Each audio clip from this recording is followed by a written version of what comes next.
سید الانبیاء محمد صلی اللہ علیہ وسلم جب دنیا میں تشریف لائے، شرک پھیلا ہوا تھا. آپ صلی اللہ علیہ وسلم نے 13 سال مکہ میں صرف توحید کی محنت کی، صرف توحید کی محنت کہ بتوں سے نکلو، یہاں سے ایک اللہ کی طرف آؤ.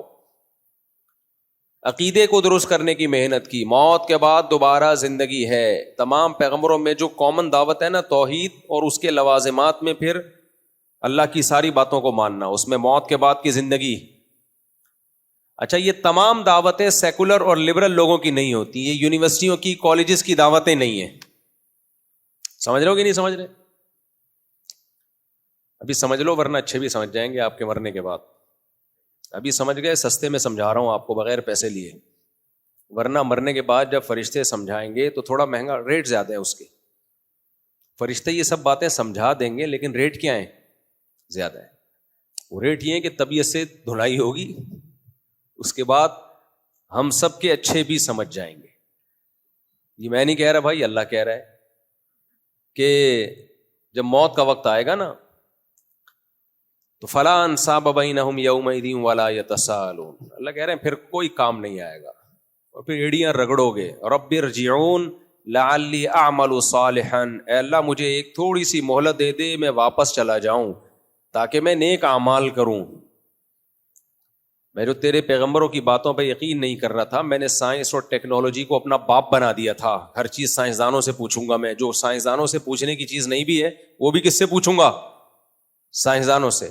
اگر یہ سائنس کا ٹاپک ہوتا نا، آخرت، قبر کا عذاب، حساب و کتاب، جنت جہنم، تو اللہ پیغمبروں کو نہ بھیجتا، یہ کام سائنسدانوں کے ذمہ لگاتا اللہ تعالیٰ. ہماری جو نئی نسل ہے یونیورسٹیوں میں برباد ہو رہی ہے، بیڑا غرق ہو رہا ہے.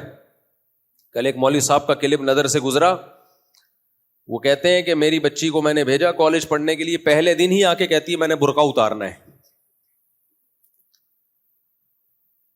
کبھی بھی علماء تعلیم کے خلاف نہیں رہے ہیں، فوراً الزام لگا دیا جاتا ہے یہ پیچھے لے کے جا رہے ہیں، انگریز آگے نکل گیا. خدا کی قسم انگریز آگے نکل کے بہت برباد ہوا ہے.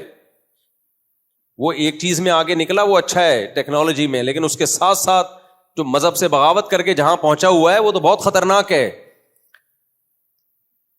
تبھی تو امریکہ اور یو کے اور کینیڈا جا کے مسلم فیملیاں پریشان ہوتی ہیں، بچوں کو کہاں پڑھائیں ہم.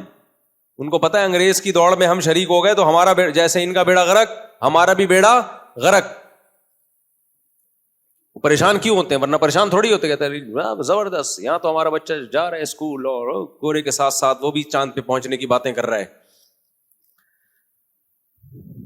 سارے وہ بہت سخت ٹینشن میں ہیں جو مسلم فیملیز ہیں. بھائی بچوں کی تربیت کیسے کریں؟ بچے آج سے نکل رہے ہیں تو بھائی کیوں؟ بھائی گورا ہے نا، فالو کرو یار اس انگریز، کیسے اچھے اخلاق ہیں. تو تمہارا بچہ اخلاق سیکھ رہا ہے نا، وہ کہہ رہے ہیں ایسے اخلاق کا کیا کرنا ہے، ہم نے ایسے اخلاق کا کیا کرنا ہے، ہمیں 2 ٹکے کا سمجھے. ہم ایسی سب کتابیں قابل ضبطی سمجھتے ہیں. اکبر الہ آبادی کا شعر ہے، جب انگریز نے اسکول بنائے نا ہندوستان میں تو ہندوستان کا کلچر کا بیڑا غرق ہونا شروع ہو گیا. وہ آپ جناب سب ختم. پھر وہ بچے جب اسکول سے پڑھ کے آتے تھے ابا کو بیوقوف سمجھتے تھے وہ، کیونکہ ابا کو انگلش نہیں آتی تھی. تو اکبر نے اس پہ کہا ہم ایسی سب کتابیں قابل ضبطی سمجھتے ہیں جسے پڑھ کر کے بچے باپ کو خبتی سمجھتے ہیں. خبتی کہتے ہیں خبط الحواس، اوپر کی سیٹنگ جس کی آؤٹ ہو گئی. تو بچے کی سیٹنگ آؤٹ ہوتی ہے، وہ ابا کو سمجھتا ہے ابا کی سیٹنگ آؤٹ ہے، حالانکہ آؤٹ اس کی سیٹنگ ہوتی ہے. جیسے کوئی شراب پی کے الٹا ہو جائے تو وہ سمجھتا ہے کہ ساری دنیا الٹی ہو گئی ہے، حالانکہ الٹے آپ نے ہیں، باقیوں نے نہیں پی ہے. کالج میں آپ گئے ہو، باقی تھوڑی گئے ہیں، اس لیے وہ نارمل ہیں. سب نہیں بگڑتے، میں کسی پہ الزام نہیں لگا رہا، سب کالج ہی کے. اور میں اگر تھوڑا بہت بگڑا ہوا ہوں تو کالج سے بگڑا ہوں میں. لوگ مجھے کہہ رہے ہوتے نا یہ بگڑا ہوا ہے، تو مدرسے نے ٹھیک کرنے کی کوشش کی ہے، پورا ٹھیک ہو نہیں پایا مدرسوں.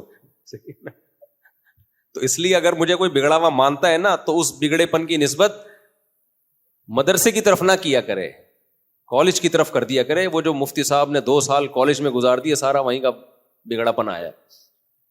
اگر کوئی سمجھتا ہے کہ میں بگڑا ہوا ہوں، میں نہیں مان رہا کہ میں بگڑا ہوا ہوں، میں بگڑا ہوا ہوں یا نہیں بگڑا ہوا یہ تو میرا اور اللہ کا معاملہ ہے نا. تو لیکن اگر کوئی میرے بارے میں سمجھتا ہے کہ بگڑے ہوئے ہیں, نیچے لوگوں نے لکھا ہوا ہوتا ہے یہ نہیں سدھرے گا, یہ نہیں سدھرے گا, تو وہ سب پالش کے کھاتے میں ڈالا کرو. خیر, تو اللہ تعالیٰ نے پیغمبروں کو 2 قسم کی دعوت, ایک تو توحید کی, اسی میں آخرت بھی ہے کہ موت کے بعد زندگی ہے, مرنے کے بعد تم ختم نہیں ہوتے, فنا نہیں ہوتے, اس کے بعد ریورس ہوگا یہ سارا عمل. لوگ پوچھتے تھے یہ کیسے ممکن ہے, تو اللہ نے بتایا پہلی دفعہ بھی تو پیدا کر دیا ہم نے پانی کے قطرے سے, جیسے وہ ممکن ہے یہ بھی ممکن ہے. تو یہ دعوت تو کامن تھی. 13 سال نبی صلی اللہ علیہ وسلم نے بھی یہ دعوت دی. اب جب آپ صلی اللہ علیہ وسلم مدینہ گئے ہیں تو جیسے باقی پیغمبروں نے اسپیسیفک اس چیز کو فوکس کیا جو اس قوم میں خاص برائی تھی, تو ہمارے نبی نے بھی چند چیزوں کو بہت زیادہ فوکس کیا, بہت زیادہ, کیونکہ وہ برائیاں عربوں میں بھی تھی اور قیامت تک وہ کامن برائیاں ہیں. اور جو چیزیں عربوں میں تھی نہیں, اس کا تصور بھی نہیں تھا عربوں میں, ان چیزوں کو ان کے اصول اور ضابطے تو بیان کر دیے, لیکن ان کو خاص نام لے لے کے ان کو بہت زیادہ ان پہ رد نہیں کیا گیا ہے, کیونکہ تھی نہیں وہ برائیاں. عربوں میں غیرت تھی, عربوں میں بہادری تھی, یہ پہلے سے چلی آ رہی تھی. اس غیرت اور بہادری کے رخ کو چینج کیا گیا. تو وہ کون سی خرابیاں تھیں جو بہت زیادہ تھیں, جن کو نبی صلی اللہ علیہ وسلم نے بہت زیادہ آپ کی دعوت میں اس چیز کو بہت زیادہ فوکس کیا گیا ہے. اس دعوت میں صدقات و خیرات, اخلاقیات, یتیموں کی کفالت, غلاموں کو آزاد کرنا. غلام بنانے کی فضیلت اسلام میں نہیں ہے, غلاموں کو آزاد کرنے کی ہے. غلاموں پہ ظلم زیادتی بہت زیادہ ظلم ہوتا تھا غلاموں پہ. آپ صلی اللہ علیہ وسلم نے اس کے خلاف آواز اٹھائی. عبداللہ بن مسعود نے اپنے غلام کو مارا, آپ نے فرمایا للہ اقدر علیک منک علیہ, جتنی تمہیں اس پر طاقت اور قوت ہے اللہ کو تم پہ اس سے بھی زیادہ تم پہ طاقت ہے. جو تمہاری غلطیوں پہ اس سے زیادہ اللہ سزا دے سکتا ہے. فوراً میرے مسعود رضی اللہ عنہ نے فرمایا هو عتق لوجہ اللہ, یا رسول اللہ یہ میں نے اللہ کے لیے آزاد کیا. اخلاقیات کو بہت زیادہ فوکس کیا گیا کیونکہ عرب جذباتی تھے, بہت زیادہ جذباتی. آج بھی گاؤں دیہاتوں میں آپ کو جذبات بہت زیادہ نظر آئیں گے. تو شعیب علیہ السلام کی دعوت ناپ تول میں کمی, کیونکہ قوم میں برائی کیا تھی بولو, ساری زندگی. اچھا ایسا نہیں ہے کہ شعیب علیہ السلام کو صرف یہی آتا تھا, شعیب علیہ السلام کو صرف یہی آتا تھا کہ ناپ تول میں کمی پر بات کریں. پیغمبر کا علم, جو وقت کے پیغمبر ہے نا, ان کا علم اپنی قوم میں روئے زمین پر سب سے زیادہ ہوتا ہے. ان کو کتنی ساری باتیں آتی ہوں گی نا شعیب علیہ السلام کو, کیا خیال ہے بھائی؟ لیکن ساری زندگی ایک ہی دعوت دیتے رہے, توحید کی اور ناپ تول میں کمی مت کرو.